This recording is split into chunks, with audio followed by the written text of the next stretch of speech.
I am Wendy Hollinsworth, and I will be the moderator for today. Welcome, everyone. We also have Miss Rebecca Santana Davies, who is with the EUIPO in legal affairs. And without much further discussion or explanations, I will go straight into the substantive sessions, which will be the presentations. Our first speaker will be Rebecca. We'll be presenting on, in this particular presentation, will be on invalidity proceedings. Rebecca, welcome. Thank you very much.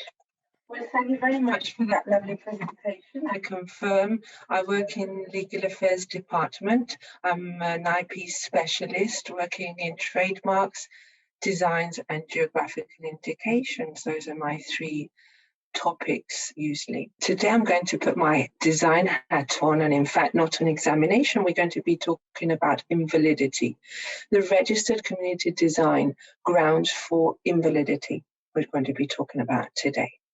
It is going to be quite a lengthy presentation. It's nearly 60 slides and there's a lot to say. So I will try to be as concise as possible to fit it in within that hour. What am I going to be talking about today? Well, we'll start with some key features and then we'll move on to the RCD. When I say RCD, is always registered community design. RCD invalidity proceedings.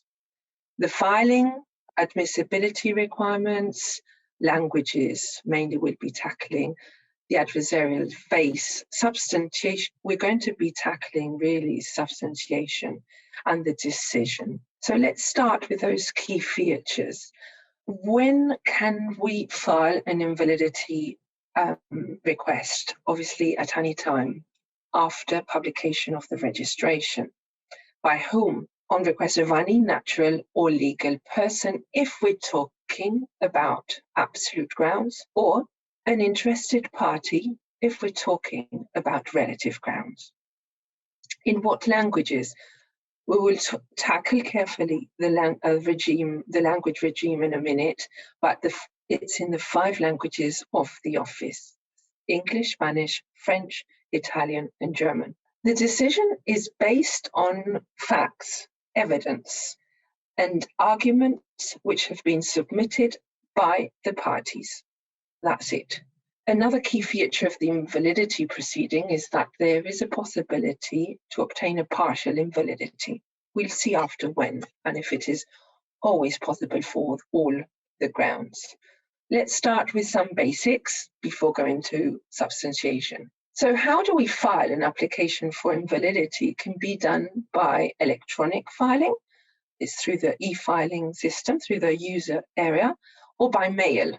We will get a confirmation of receipt when it's through e-filing, which will be sent to both parties, not just to the holder, but also to the applicant, of course. How much does it cost? €350. How do I pay? The methods of payment are either current account, bank transfer, or credit card. But credit card is limited to those invalidity actions filed through e-filing only. One important thing to bear in mind is that the date of filing is what determines the date of payment is what determines the date of filing. What I've prepared now in the following slide is in one single slide so you can see the grounds for invalidity separated by absolute grounds and relative grounds. It is Article 25, first paragraph of the Community Design Regulation that gives us the exhaustive list of grounds upon which a community design may be declared invalid. 25(1)(a), which A to B is absolute, so it is not a design. Article 25(1)(b), when the design doesn't fulfill the requirements contained in Article 4 to 9 of the Community Design Regulation. Both grounds are the absolute grounds. What are we talking about from Article 4 to Article 9. We're talking about lack of novelty or lack of individual character, which is Article 4, 5, 6, and 7. Non-visible component parts of complex product, technical function, interconnections, the must fit clause, or those designs that go against accepted principles of morality or public policy in Article 9. Those are absolute grounds for invalidity. What goes into relative grounds for invalidity?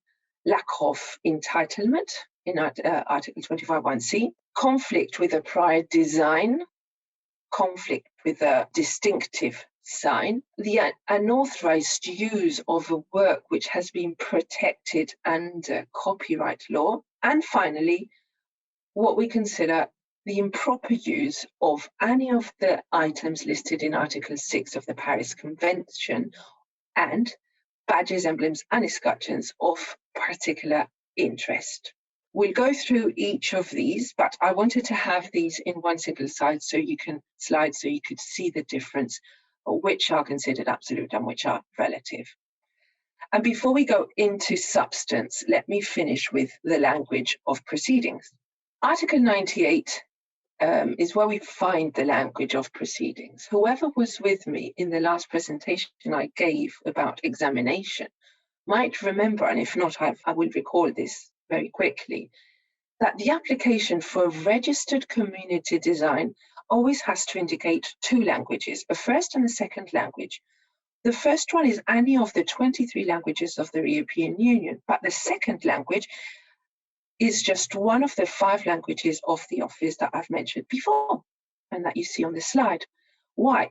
Because this way we ensure that both parties would be covered by one of those languages of the office. And also the applicant would be covered because he would have one of those 5 languages to choose from, and also the holder who has already given his preference.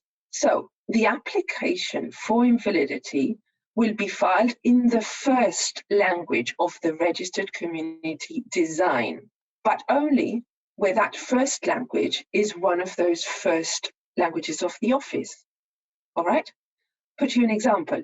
If the first language of the registered community design is Polish or Lithuanian, and the second language was English, then I'll go to the second language because English, one of the 5 office languages. But say, for instance, that the first and the second are English and Spanish correspondingly. Well, in that case, remember, we go to the first language of proceedings indicated in this case, even though both languages are within the 5 languages of the office. First language is the one that would be the corresponding language.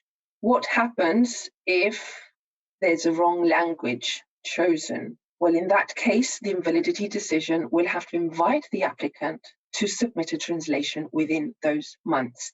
This would be an inadmissibility requirement if it is not fulfilled, because failure to do so it would be declared inadmissible. We start with substantiation now. And, sorry, I went too quick there. In the following 2 slides, I've put what would be the substantiation requirements. If you see here on the left column, you'll see the grounds, and here you will see what, apart from the reason statement, is required. It's a little summary which will be going into depth after, but it's so you have it, you see, in 2 single slides. So, for instance, Article 25(1)(a), when we consider that the design, the contested design, does not correspond to the definition of a design, which are the requirements? The reason statement. It's not just that we need to tick the box with a corresponding ground. We need to provide facts and evidence and statement of reason statement given to the invalidity decision. The reason statement will be always. So you see, for not a design, we just need that reason statement. For 25(1)(b), talking about non-compliance with Articles 4 to 9, we need again that reason statement. But we also need, of course, that earlier design, that earlier identical design on which you're basing your invalidity action on, or that one that produces that same overall impression. Of course, we have to show disclosure. If we're claiming technical function, we have to provide evidence on that, and the existence of a product whose form and dimensions dictate those of the registered community design. That's for Article 25.1b. For Article 25.1c, which is lack of entitlement, we will need, apart from the reason statement, the court decision, the final court decision. Remember that we'll be seeing these carefully after. For 25.1d, again, the reason statement and the evidence of that earlier registered community design. 25.1e, the conflict with an earlier distinctive sign, will need the reason statement and the evidence of that earlier registered trademark, apart from the evidence of national law. If we are claiming a conflict with copyright, content of national law applicable, and the evidence that the applicant acquired those rights prior to the RCD filing or prior to the priority, if that was claimed. Of course, I would also have to show evidence on those particulars with regard to the conditions of the national law. And finally, we have the improper use under 6 of the Paris Convention. In this case, we need, apart from the reason statement, evidence that the item is of particular public interest in a member state. When we talk about written evidence, the most common evidence that is submitted are documents and printed materials. It is exceptional to request for oral evidence. Expert opinions are usually in writing, mostly in writing, very exceptional and limited in oral hearings. Affidavits are also used. They have to be sworn and affirmed statements in writing, and very importantly, they always have to include a statement where it is patently clear that making a false statement would be considered a criminal offence under the corresponding national law. We move on to, before we move, on to the grounds one by one, I'll finish with this slide on evidence, on how to submit the evidence, in fact.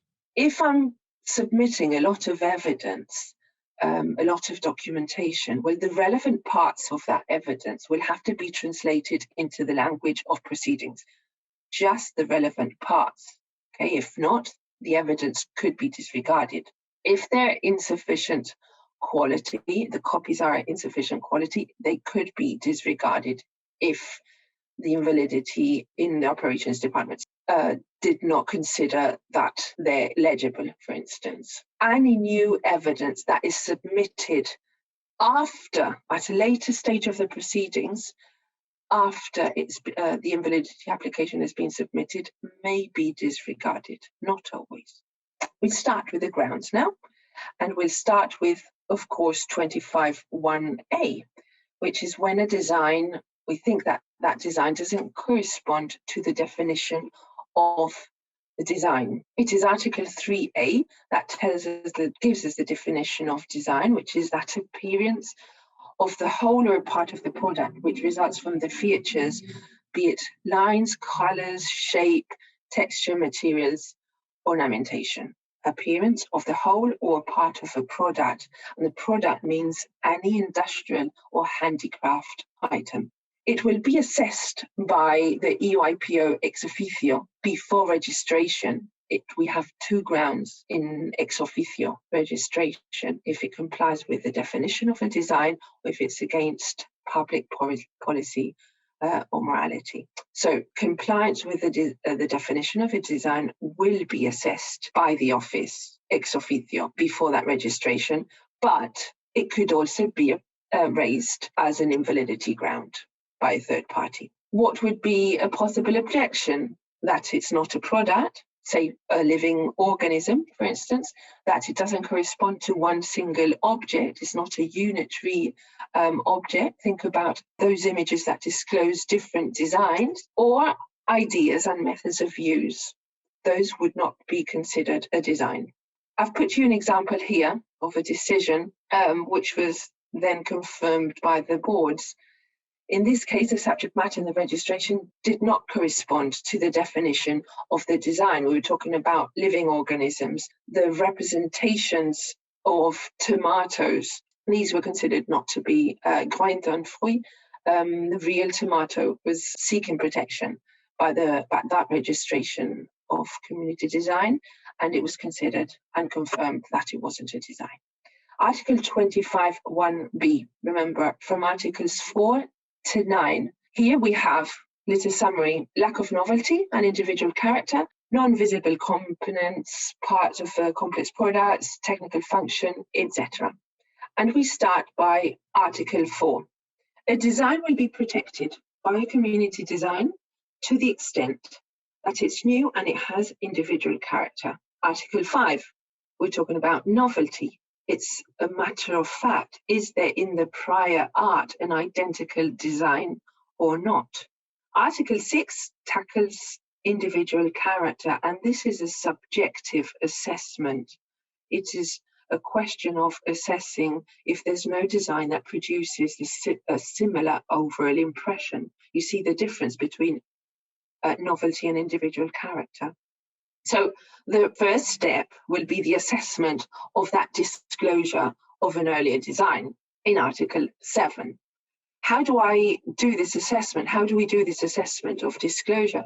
Well, the designs will be compared individually and with each of every design that has been invoked as earlier designs. But the comparison is based only on those features which are reproduced in the representation of the contested design. It's a contested design which I will have as reference. What is disregarded in that assessment? A few things. For instance, the features dictated by a technical function, the features of interconnection, those will be disregarded. But also, imagine designs that have a disclaimed part by dotted lines or broken lines, where the subject matter for protection is excluded from those disclaimed features. Well, obviously, correspondingly, those disclaimed features will be disregarded in the assessment of both designs. When we talk about disclosure, neither the community design nor the community design, the community design regulation nor the implementing regulation actually provide for any specific form of evidence to confirm, to establish the event of disclosure. In fact, Article 28 of the community design implementing regulation only states that documents proving the existence of those earlier designs must be submitted. Nor are there any provisions as to any compulsory form of evidence that must be submitted. Article 65 of the community design regulation does list possible means of giving evidence before the office, but it is clear from wording that it is not an exhaustive list. So what does Article 7 say to us? A design shall be deemed to have been made available to the public if it's been published following registration or otherwise, or exhibited, used in trade, or otherwise disclosed. So we'll see that now. What are the exceptions? When those events that I've just mentioned could have not reasonably become known in the normal course of business, to whom? To the circle specialised in the sector concerned, operating within the community. So we see the events of disclosure. We see can be published, exhibited, used in trade, or otherwise disclosed. We say that if an event of disclosure is shown, it will be presumed that a design was in fact made available to the public. What are the exceptions? I'll repeat this because it's important. We've said, unless it couldn't be reasonably become known in the normal course of business to the circles specialised in the sector concerned. But what are the exceptions that we find in Article 7? Well, we have those disclosures that were made under explicit or implicit conditions of confidentiality, that is Article 7.1.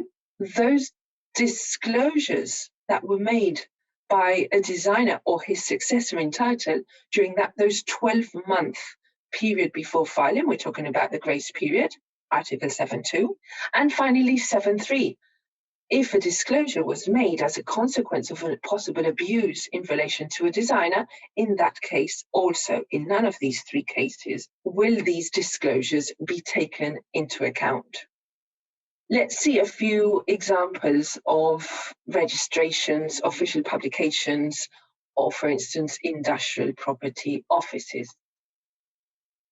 We can file registration certificates, bulletins or databases, references to these, but the publication date must be clearly specified or indicated separately from the filing or registration date. See here an example of a registration certificate, of bulletin, or even from an excerpt from an official database. Let's move on to exhibitions. We were talking before about when those circles have known that disclosure in the community, but I have to clarify one thing. It does not necessarily have to be in the EU. Disclosure of a design at an international exhibition anywhere in the world will be an event which may become known in the normal course of business to those circles of the sector concerned which operate within the European Union. Of course, except where evidence of the contrary is provided. This was confirmed in a decision, a judgment. No, this was a board's decision. Sorry, you see it on the slide, the footwear decision back in 2010. It suffices the fact that the goods have been offered for sale in distributed catalogues. What about disclosure made by one single person? Is that enough? Well, in fact, that if you realise what Article 7 mentioned is circles specialised. Despite that it is made in the plural, a disclosure to a single businessman could even constitute disclosure in the sense of Article 7. And this was even confirmed in the case you see, the last case that you see here below, 47912. What about disclosures made on the internet? Are all disclosures relevant?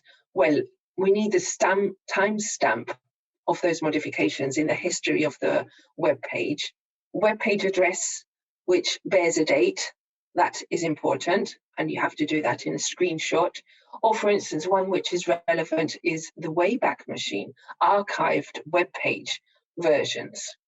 Let me clarify that web pages that are restricted upon subscription, payment could not be excluded, and not excluded in fact, unless they are confidential.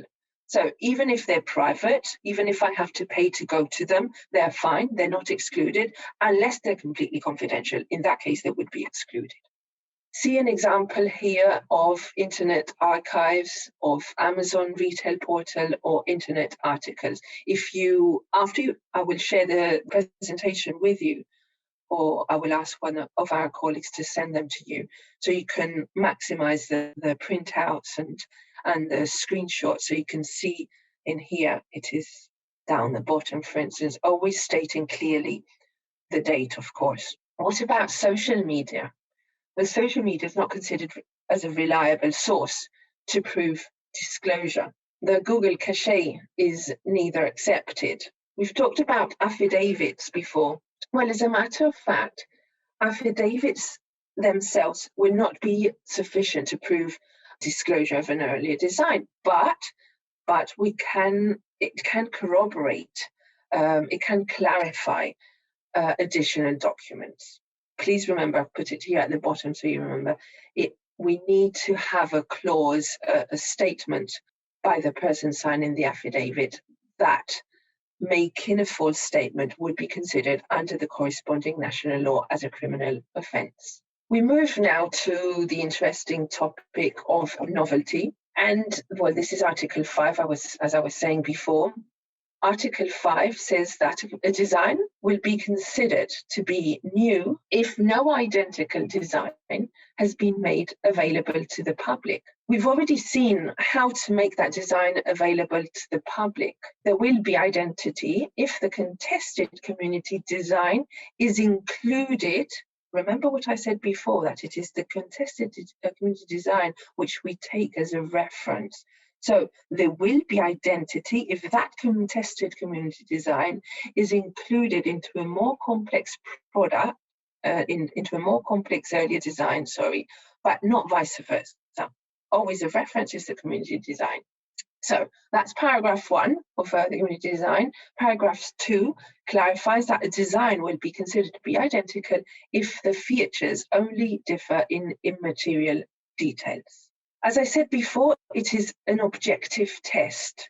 It is a matter of fact. Does there exist in the prior art a design which is identical to mine? The next slide, I'll show you an example of decision of 2018 logos. On the left, we see the contested community design, and on the right, the prior design. As in this case, you see that the contested design reproduces all the features, all of the features of the prior design, and in fact, the features only differ in immaterial features, slight difference of color. The designs were considered to be identical within the meaning of Article 5.1 and 2. Remember that this identity of the community into the contested community design is included into more complex designs. On the left, you see the contested registered community design, and on the right, a prior design. In this case, it was considered that the design was not new. You see that the community design as registered was seeking protection for the shape of a keyboard, but no features were claimed. There's no color, there's no material, there's no key description, there's nothing. So the absence of those features is not an aspect, a new aspect that could confer novelty on the design. So it was considered that it wasn't new. We move on to individual character, and Article 6 tells us that a design will be considered to have individual character if that overall impression it produces on the famous informed user differs from the overall impression produced on the same user by any design that was made available to the public before. What is to be taken into account in assessing that individual character, says paragraph 2, the degree of freedom of the designer whilst he was developing that design will be taken into account. Who is the informed user? It is someone between the average consumer and the sectorial expert. The overall impression will be assessed on the premise of the possibility of making a direct comparison, one design against the other. The designs will be compared globally, and what will be excluded, as I was saying before, we exclude functional matter, invisible matter that won't be visible during normal use, and it will also exclude disclaimed features. Remember that example that I've put of a disclaimed by dotted lines of a certain part of a knife, for instance? Well, in the comparison, we of course disregard those disclaimed features. What do we give less importance to? The banal features, those common features that are common in every single product or in that type of product in question. And what does the design freedom depend on? It depends on the nature. It depends on the intended purpose of the product. And bear in mind that it could be limited by technical or by legal constraints, in the sense that the more limited the designer's freedom is, even those little differences will create a different overall impression, and vice versa. We'll see now an example of what is the same overall impression. Here we've got on the left the contested design, and on the right the prior design. The two designs, the two shoe designs, correspond in terms of those essential features. We're talking about a rounded upper you see going up with the shoe shaft opening that tapers towards the front, a strap which is guided across the instep and has a trim on the outer end, and which is attached to the side of the pull-up outsole, a continuous midsole, and a continuous dark outsole, which is pulled up the forefoot and hindfoot and towards the strap. The differences are restricted to minor details in the specific implementation of those features, such as decorative items, decorative seams, trims, the cutouts in the heel region, the arrangement of the shoe shaft opening in the middle of the offset, and the different material of the midsole. That's the differences. Even taken into account the design's freedom, which is restricted by a large number of similar shapes, these differences are too minor, given that the essential features are identical to produce a different overall impression on the informed user. Let's see a case now of different informed user. In this case, the Board of Appeal confirmed the first instance, stating that the contested decision had not erred in finding that designs produced a different overall impression on the informed user, and that they were not in conflict with the meaning of Article 25(1)(b). And it was stated that the differences in these cases were a few, in fact. The upper edge of the front and back sections in the registered community design is decorated with a line of metal studs that you see here, whereas the edge in the prior design is narrower and without any decorative elements. The strap in the RCD is lower, running from here, the instep to the heel, where it passes through a loop down the bottom, where the strap in this case, in the strap in the prior design, goes around the instep and ankle without any loop. The strap in the registered community design has a narrower strap on top, decorated with a line of metal studs, again, whereas the prior design is made of 4 metal studs and several metal eyelets.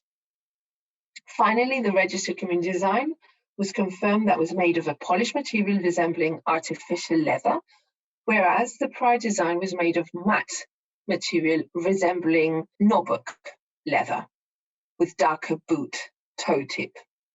The differences described and just explained were considered not to be immaterial. Therefore, the prior design does not constitute an obstacle to the novelty of the registered community design.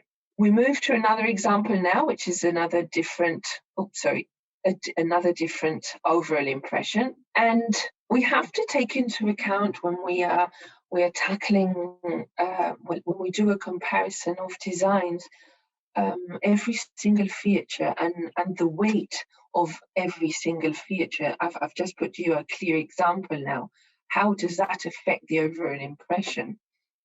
In this case, whilst the prior design is characterized, if you see, by straight horizontal line, on the contested design, we see curved elements, okay, even at the dividing part of the upper rail. The use of colors would be different also. We see a green and a rose correspondingly. The dividing element of the rails in the prior design is also slim, and it has a rectangular beam. I suppose we could make this bigger, not now though. Whereas in the contested design, the contested design is more of a curved image, emphasized even by the use of the green color. In this case, it was confirmed that it was a different overall impression. We move on to Article 4.2, which is non-visible component parts of complex products. And Article 4.2 states precisely that a component part of a complex product will only be considered to be new and to have individual character when it remains visible during normal use, and to the extent that those visible features fulfill in themselves the requirement of novelty and individual character. When we say complex product, we're talking about those products composed of multiple components that can be replaced, that allow this disassembly and reassembly of the product. When we talk about component parts of a complex product, we're not talking about a part of the product, which doesn't necessarily have to be a complex product. And what do we say about that it remains visible during normal use? It's the normal use by the end user. We're not talking about maintenance, we're not talking about servicing, and we're not talking about repair works. We move now on to technical function of Article 8, paragraph 1 of the Community Design Regulation. What does Article 8 say? Community design shall not subsist, in features of appearance of a product which are solely dictated by its technical function. What is the purpose behind? To ensure technological innovation. No other considerations will be taken into account except the need for a product to fulfill that technical function. It will be absolutely irrelevant if other designs fulfill the same function. What happens, say two different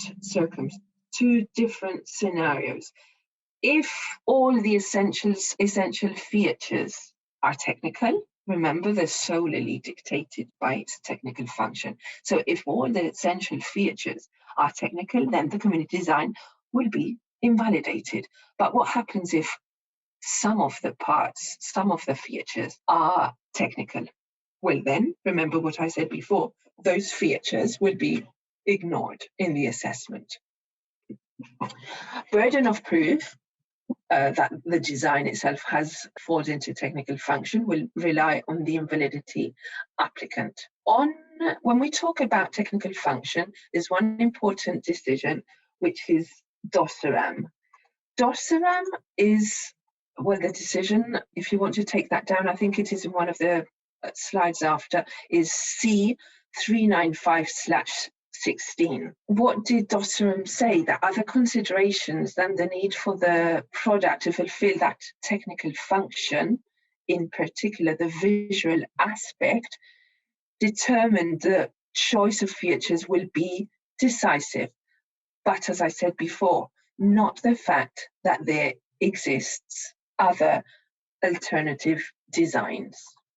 We're not talking about an objective observer, but of objective circumstances relevant to each case. The assessment will necessarily have to be supported by reliable evidence.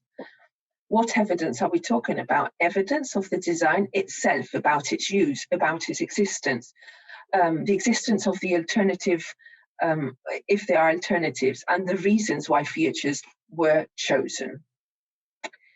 Here is the reference I was talking about, C395 DOSERAM, which confirms that Article 8 aims to prevent that technical innovation from being hampered by the granting of design protection to those features which are solely dictated by that technical function. If I wanted you to remember something about technical function, I would ask you to remember that a registered community design may indeed perform a technical function, but it can never be the sole reason why those features were chosen. All the features were chosen. You can claim technical features, we can claim Article 8 in combination with Article 4 of the Community Design Regulation. You can claim individual character, novelty and individual character together with Article 8, or you can claim Article 8(1) by itself. We move to Article 8(2), which is the must fit clause. And what does Article 8(2) say? It just follows from technical function. Remember, a community design shall not subsist in those features of appearance of a product which must necessarily be reproduced in an exact, I've got that here, in an exact form and dimensions to allow that product to be mechanically connected or to place around or against another product, so that product fulfills its function. So the must fit clause. Think, for instance, about the connectivity of two handicraft items, two products. What happens if all the essential features for interconnection, the community design will be invalidated? What happens if only some of the features are features for interconnection? Again, the features will be ignored. It is the invalidity applicant, once more, who has the burden of proof that the designs themselves fall under Article 8.1 or 8.2. We move now on to Article 9. Article 9 of the Community Design Regulation states that a community design does not subsist in a design which is contrary to public policy or to accepted principles of morality.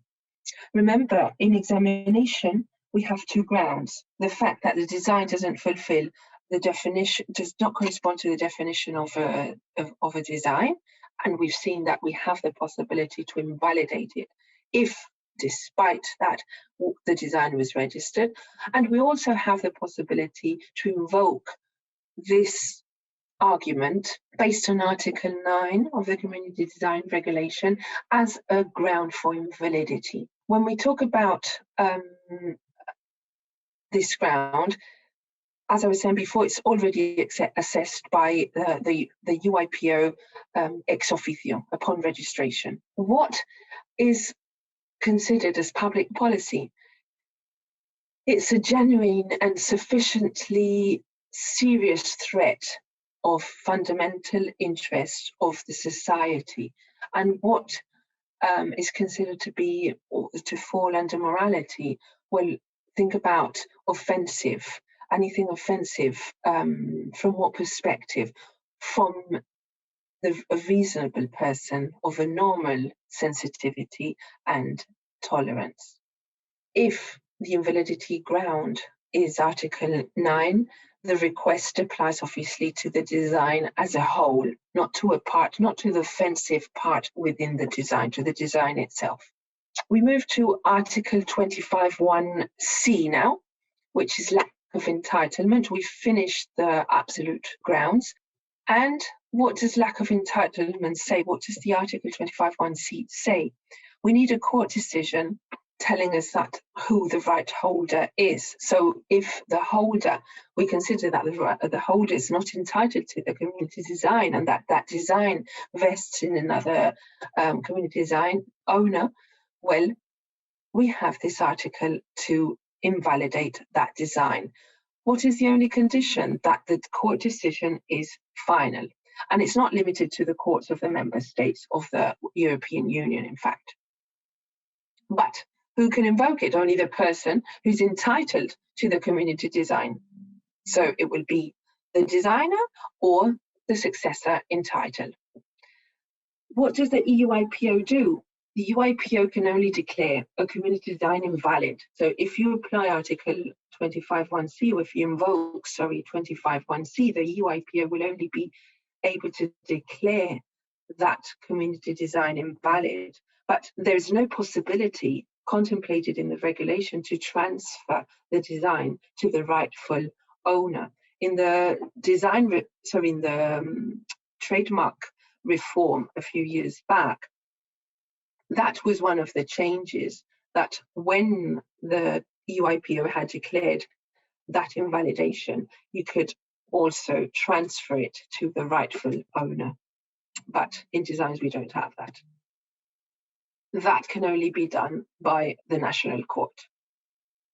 We move on now to Article 25.1d of the Community Design Regulation. And in this case, we're talking about a conflict with the prior design. And I want you to separate and to think about 25.1b and differentiate it with Article 25.1d.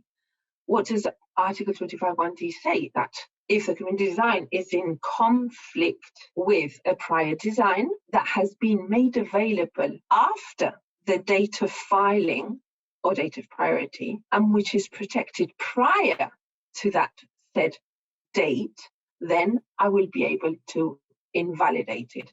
This provision was contemplated by the legislator for those cases where a design, the strange reasons that a design is applied for, but for some reason hasn't been published. So you get to a situation when you don't have the right to invoke 25(1)(b).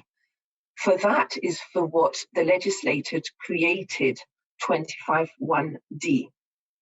Think about the only case that I could think about is when the deferment of a publication has been invoked, protected by Article 50 of the Community Design Regulation.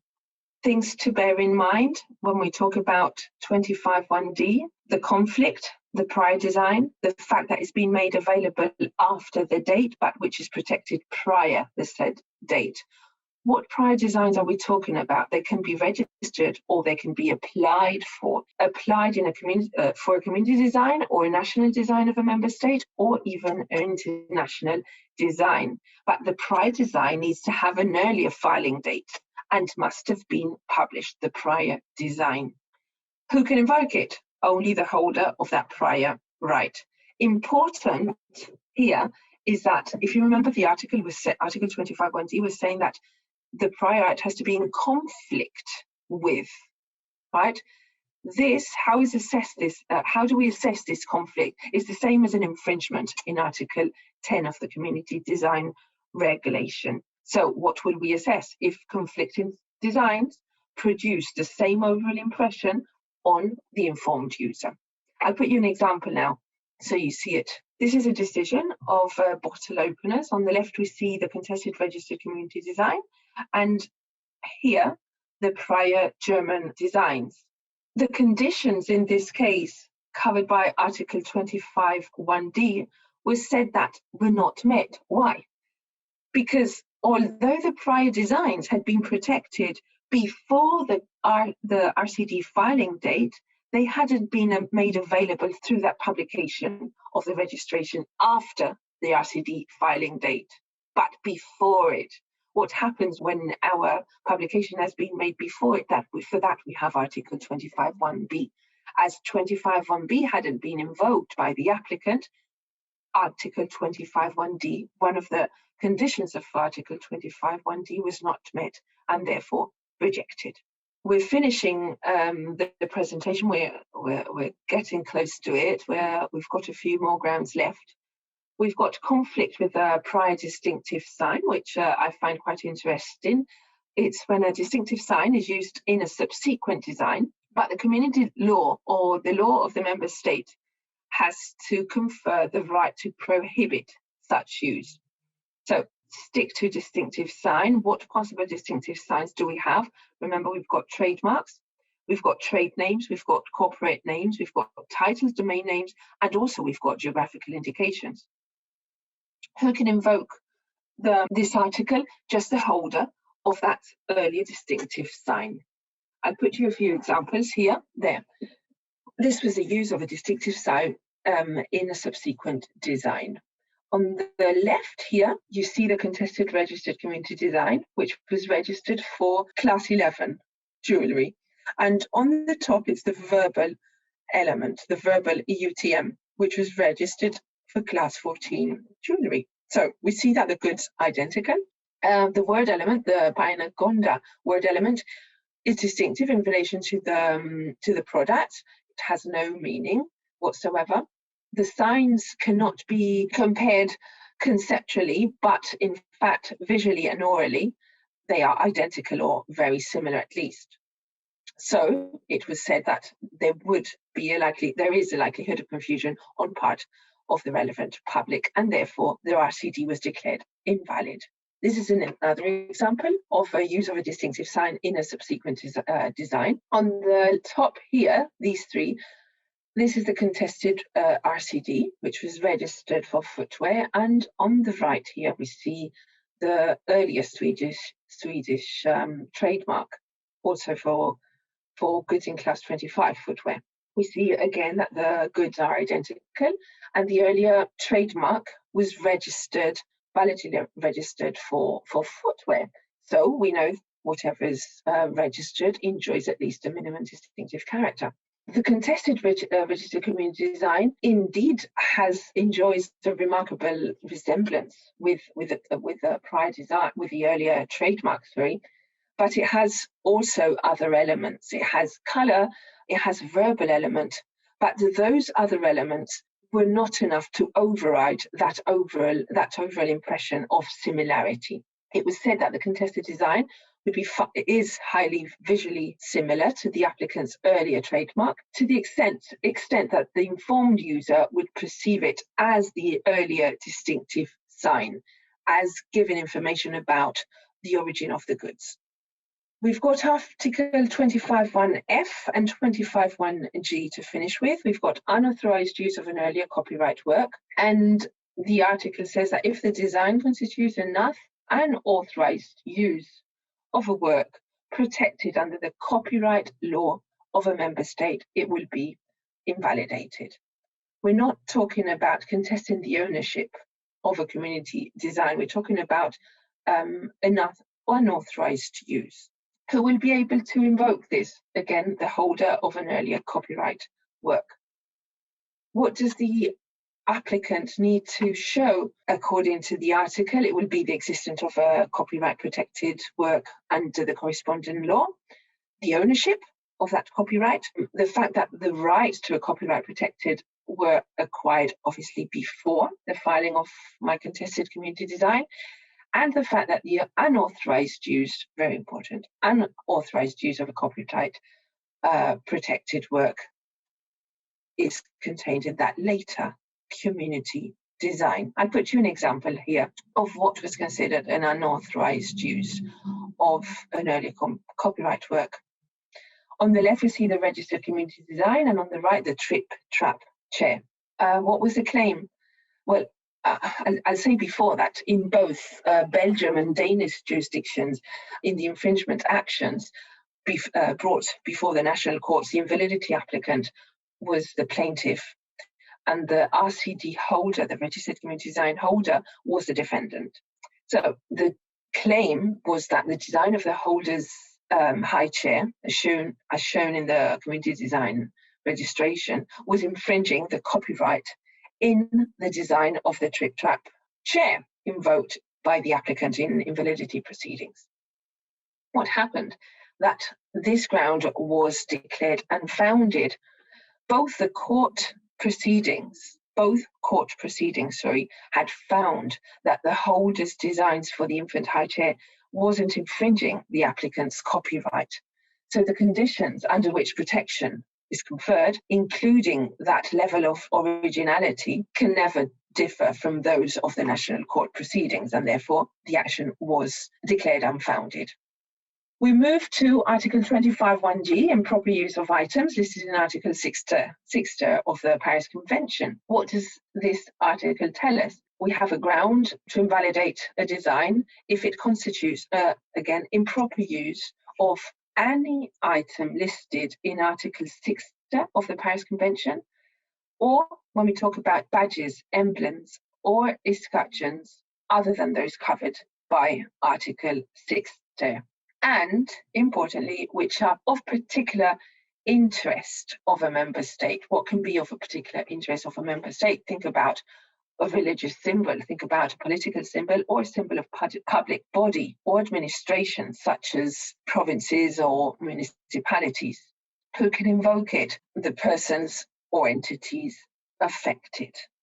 Think that items covered by Article 6 of the Paris Convention are automatically protected, but it is the case of badges, emblems, and escutcheons that have to be of particular interest in that member state. So therefore, we have to show that interest.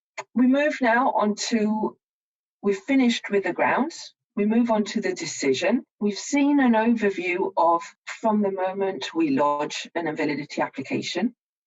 We do that admissibility check.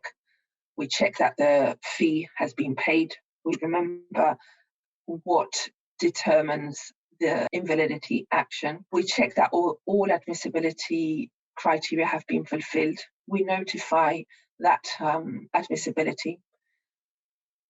Then it's passed to the holder to the applicant. We've started the adversarial part. And in case there's no rejoinder, or if there is again, and we move on to the decision. The decision is taken by the invalidity division, which is composed of 3 members, of which at least one has to be a legal qualified lawyer. When we're drafting an invalidity decision, before that decision is notified to the parties, it could be stopped by an internal quality check. The decision is that decision or after that quality check is performed will be notified to the parties, and the losing party, just if of course affected by the decision, could appeal first to the Board of Appeal, then to the General Court, and finally to the Court of Justice of the European Union.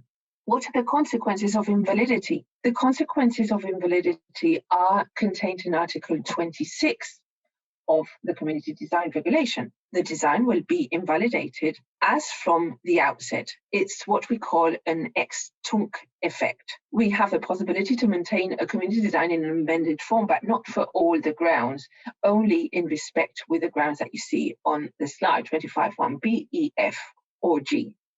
But after amendment, a design should still comply with the requirements for protection, and its identity should be retained. One even thinks that how can an identity be retained if after a partial invalidity, in the case of, for instance, a part of a design. The application to amend should be submitted during the invalidity proceedings, and of course, before the end of the written procedure. The community design in the amendment form will have to be, of course, entered into the register and then published.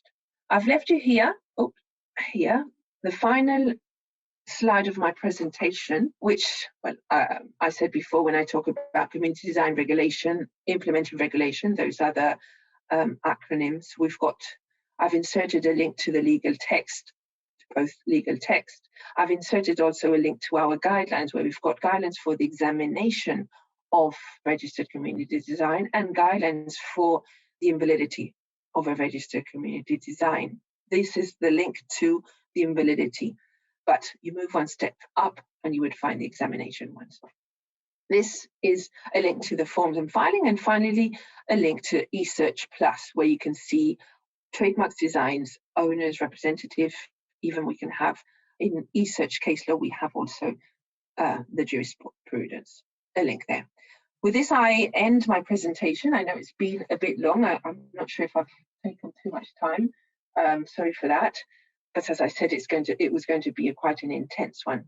Thank you very much. Our next speaker is Richard Atchin from the Trinidad and Tobago Intellectual Property Office, and he will speak in terms of design invalidity, but given the experience of Trinidad and Tobago. Richard, welcome.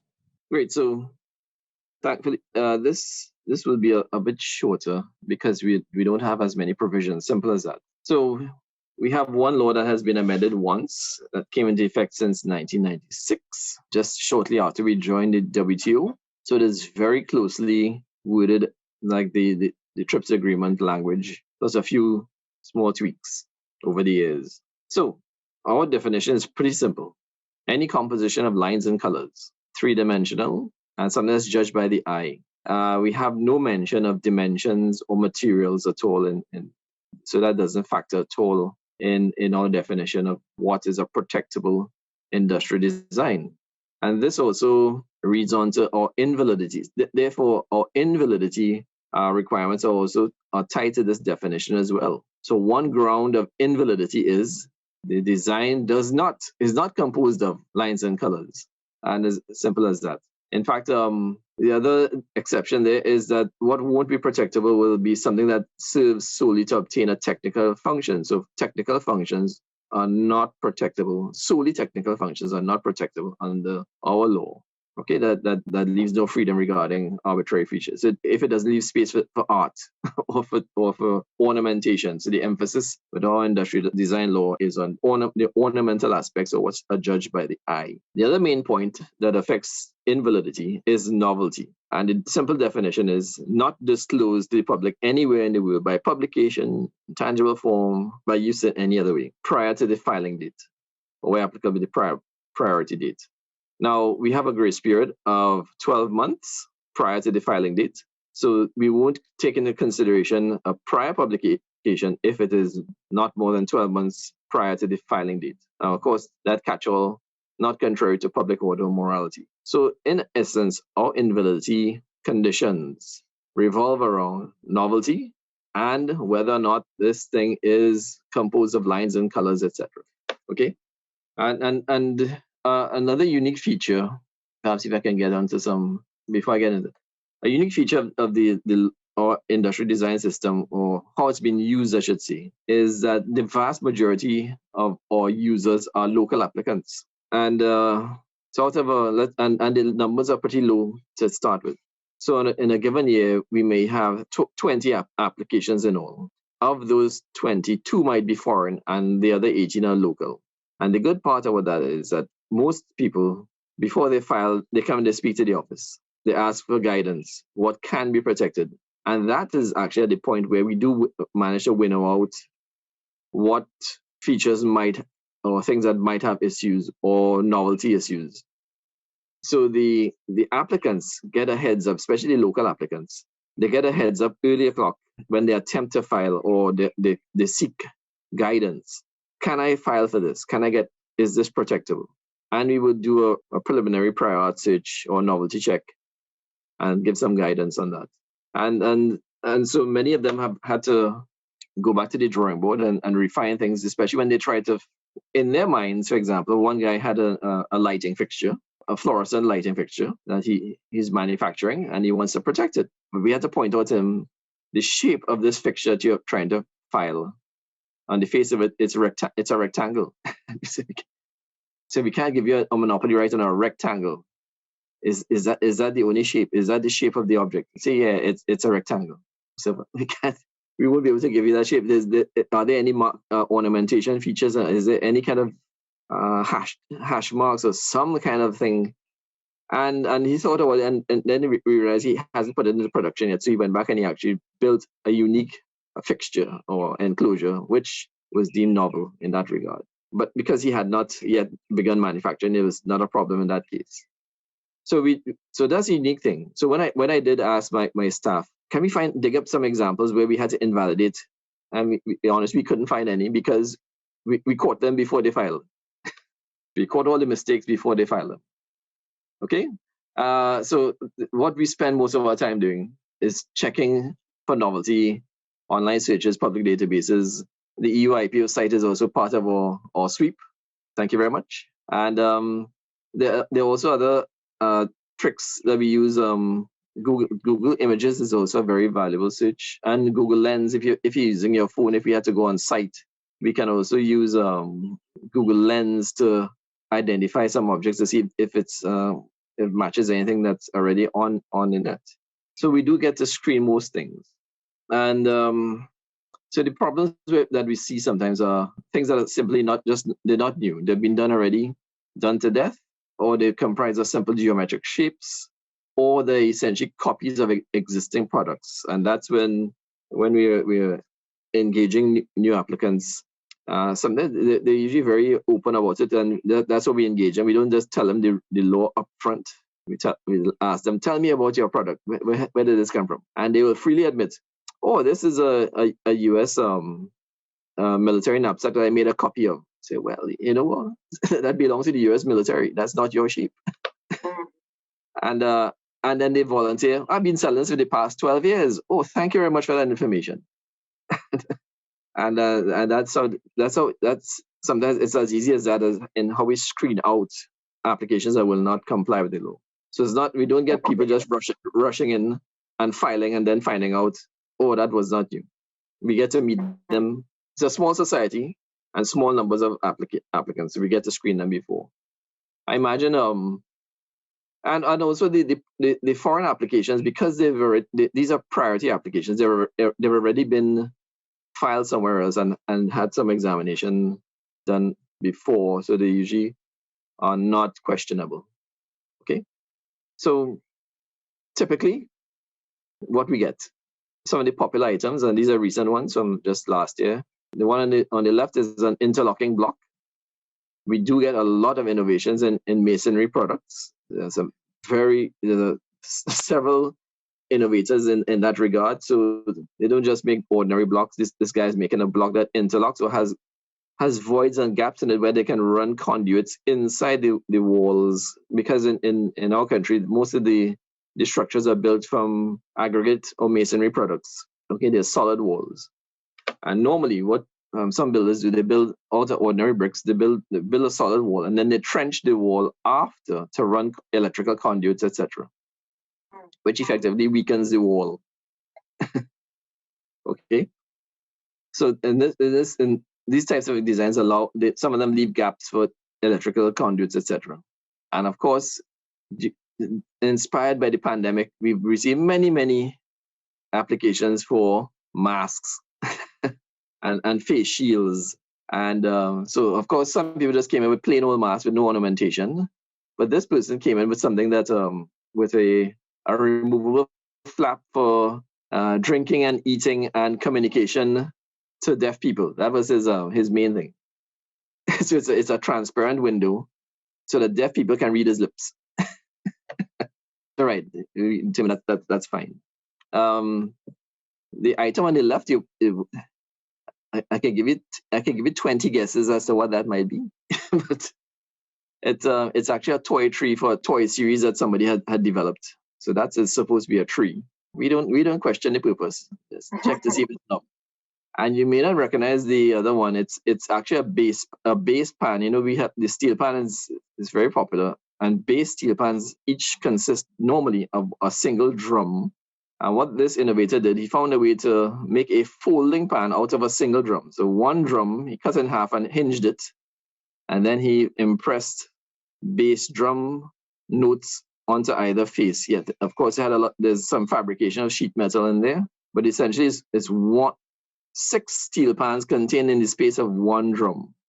And it's foldable. So transportation of steel drums is an issue regarding when bands have to move, and that was his innovation is that primarily. Okay, just giving you a few so yes, it's just a few that we pull out, but or the scope of pretty broad. It goes from industrial products, musical instruments, toys, jewelry, a number of industrial products like furniture, water tanks, bottles. Some notable ones from foreign applicants. For some reason, this branch of Volkswagen, Seat, I don't know why, but Seat likes to file industrial designs for some of the new model of cars in Trinidad and Tobago. And the irony is, Seat is not on sale in Trinidad and Tobago. They don't sell product in Trinidad and Tobago, but they every now and again they file the designs for the cars. We don't complain, say thank you very much, and we register them. And so sometimes we don't get to find out the tactical reason why they're filing some things, but we receive things that are probably sometimes not put on sale, and use is not a requirement for the industrial designs under our law. So you can file things that you're not placing on the market as yet. And so just to say that our invalidity procedures are extremely simple compared to what the EU practices, and we did take on many notes the last time Rebecca shared on the features of designs in the EU, and we did take note of many interesting features that we would like to take on board in a subsequent amendments, and we do have some amendments pending, primarily to accede to the Hague Agreement. But we did take note of things like partial designs, cross-hatching, internal features, which we don't cater for. There are no provisions for those things in our law. And definitions of persons like your informed user, which is probably akin to the person with average skill in the art and patents. And that's a unique an interesting feature that we did take note of when we reviewed your law last. And so there's a lot that we find useful that could be incorporated in time. But so far, the demand is not yet there for all of these things as yet. I'm saying. I imagine when we get deeper into the Hague applications, we will have to add some of these things, because that is how some of the applications are coming in, with the assumption that these were things that were filed and granted under the Hague in countries that had those provisions. So when they come to us, they'll be we have to take cognizance of them. Okay, so that is all I wanted to share on this. We could probably put up many more examples of what is protected, but I thought I would share some of the unique things that the local applicants file. Like I said, is less than 20 per year, so it's not a whole lot of examples. And some of the commercial applications we see a lot of like confectionaries. Mars, for example, just prior to Valentine's, for example, Mars will file applications for the new Valentine boxes of chocolates and for the chocolate bars themselves. And so we've used those examples, for example, to encourage our local chocolatiers to also consider filing their unique chocolate design, chocolate bar and chocolate shape designs. A few of them have had some unique molds. I have to give it one story though. There was one person who made a mold of a cocoa pod, a real cocoa pod, and then miniaturized it. And then they tried to file that. And we have to tell them, well, unfortunately, your mold is so perfect, it's just like a living thing. It's a real cocoa pod. We can't give you a monopoly right on something that exists in nature, because that's one of the restrictions as well. Things are occurring naturally, or discoveries. And we had to suggest to them, perhaps you can stylize it so it doesn't look exactly like a real fruit. Perhaps make it angular or something. But those are some of the challenges and the issues we try to work together with local applicants to polish or perfect their what they have in mind. If they have time, if they are not squeezed in terms of production, meaning that if they consult us early in the game, they get very good guidance as to what is protectable and what's not protectable. Otherwise, if they come to us late in the game, they're kind of stuck with what they have, and they have got a whole warehouse full of something that they can't get protection for. And some of them simply say, okay, after I sell that batch, I'll redesign it, which we can interact. So that's one of our useful interactions we have with our applicants. So I don't know if there are any questions, but that is the extent of my presentation, because our system is dead simple. I am told it was based on a German industrial design law. I don't know if the Germans have moved on since then, but ours has been frozen in time since 1996. Thank you very much. Thank you very much, Richard, for sharing that experience, which I'm sure is the experience of quite a number of other IP offices in the region as well. Are there any questions at this point for Richard or for Rebecca? If not, we will move on to the last presentation, which will be from Rebecca, and she will be presenting on unregistered designs. Rebecca? Way shorter, this presentation, so you don't need a coffee for this one, I would say. I've been given 15 minutes for this, and in fact, I'll take longer. Why? I have to start even with a caveat. I'm going to stop sharing a second and start again. Okay, so what I was saying, a big caveat before I had to start is that we registered community designs at the office, and we invalidate, the task of the office is to invalidate those community designs, as we've just seen, following the Article 25, right? But so that big caveat I have to start with is that, of course, the office doesn't tackle unregistered community design. So what I'm going to be talking about today is what you can read in the community design regulation. Having said that, I would like to highlight how significant it is that there are two forms of protection, because some sectors, in fact, of the industry, produce a large number of designs for products which are on the market for a very short period of time. Protection without registration formalities, of course, formalities and fees, is of course an advantage. However, think of other sectors of the industry which do value the advantages of registration. These sectors value the possibility of longer term of protection. more than the shorter term of protection by an unregistered community design. If you ask me, one of the important benefits is that an unregistered community design protection does not require any documents, but the owners will have to prove the exclusive rights belong to them. Another significant advantage is that an unregistered community design can be registered during the 12-month. I'll talk and explain that in the slide after, but you have an unregistered community design and you can then register it if you do it during those 12-month grace periods from the disclosure. As I said, I'll clarify that. We're not talking about conversion, of course. So let's see more in depth what differences you can find among those two rights.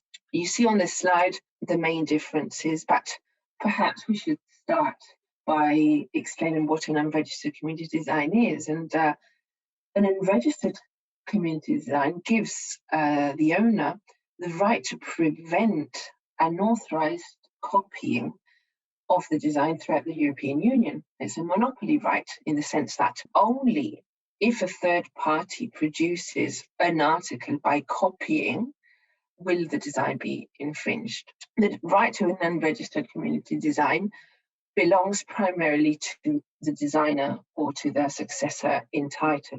And designs created by the employee during the execution of his duties will belong to the employer unless otherwise agreed. Unlike UK unregistered community designs, for instance, there's no qualification requirements. So any party of any nationality can own an unregistered community design. Protection, you see this on the slide, protection for unregistered community designs has been effective as from 6th of March of 2002.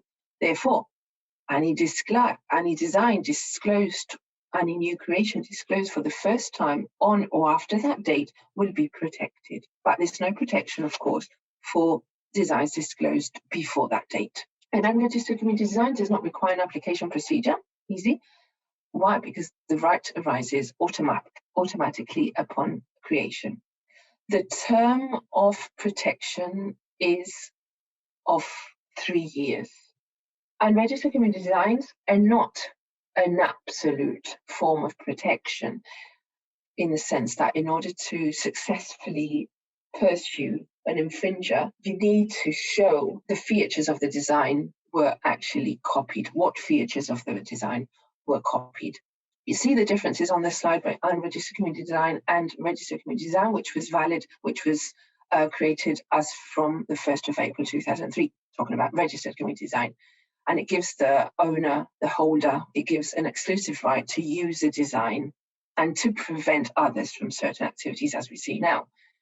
You need one application procedure, one language, and one payment in one currency. Those are the differences between the two. Going back to unregistered community design, in order to qualify for protection, the design will have to be novel and it must differ from prior designs by more than in material details, and it must also have individual character, and it should produce a different overall impression from early designs on that informed user. We continue with the differences. We've seen that the unregistered community design gives the right to use and to prevent unauthorized use from that copying, whereas the registered community design gives you an exclusive right to use and to prevent from making, offering, putting on the market, importing, exporting, using or stocking for such purposes. What products, incorporating or applying the design. A registered community design, and I'm talking about the part in blue at the bottom, gives you a formal right. You have a presumption of validity against the unregistered community design, which is an informal right. The validity will have to be proven when enforced at the court. So in order to defend the right against counterfeiting or act against counterfeiting, an unregistered community design holder must be able to provide to a third party in a court action the following: proof of the date and place of the first disclosure of the design, Prove that the design refers to that disclosed design with those characteristic features, especially the ones that have an individual character. Prove that the interested circles within the European Union could have been aware of that disclosure. Of course, the difficulty of proving the date and scope of disclosure cannot be underestimated. It is inherent in the unregistered community design system, which is otherwise an easy form of protection to achieve. And finally, we've seen the proof of the date of the first disclosure. We've seen the proof of the design referring to the disclosed design. Prove that the counterfeiter has copied the protected design. It's important for you to know that infringement actions are not dealt with by the EUIPO. They're dealt with by the community design courts, which are designated by the member states. In the case of Spain, the designated court is in Alicante, where the EUIPO is. If a design is copied, if your design is copied, for instance, you would have to sue the person who's infringed your right before those courts. A question that you may ask yourselves is if an unregistered community design could be converted. I was hinting towards this before, converted into a registered community design. I already gave you a hint before, but this is what I wanted to clarify. It is absolutely improper to speak about conversion from one right to another. Both rights exist in the same design. Both rights can exist in the same design. But it is important to recall that the regulation provides for that grace period of 1 year, which allows the holder to test the market, to check if that product works or not, and then register it. So you have that unregistered community design, you've put it on the market, you've tested it, if it works, you register it. So that's why we don't talk about conversion. The effect of that grace period is that you will not be considered as destroying the novelty of your design during that time, of course. But of course, if you filed a registered community design application after that grace period, your registered community design, of course, could be declared invalid later on. So, answering the question about conversion and registration, it is not possible to have the 3 years of protection of the unregistered community design and then file an application for a registered community design. Why? Because the novelty, of course, will not be met. More differences for the registered community design you see on the page here on the slide. It is easy, flexible. It's an affordable filing and an easy registration procedure, very quick. Whereas for the unregistered community design, as I've explained before, depends on what market we're talking about, what products we're talking about, and what sector of the industry is interested. There's no registration procedure. Of course, we don't have any grace period for the unregistered community design. I've just explained how that works. There's no fees for the unregistered community design, and I'll finish with a term of protection. We have 5 years for the registered community design, which can be renewed 5 times until a maximum of 25 years. For the unregistered community design, we know we've got 3 years of protection. Short-term of protection against long-term of protection. As I said, conclusion, it depends on the industry, the sector itself. I promised I would be concise, I would be quick within the 15 minutes. I finished the unregistered community design. Please remember that it is not something that we deal with. So anything that I've been talking about, of course, is from my knowledge and on the community design regulation. Thank you. Thank you, Rebecca.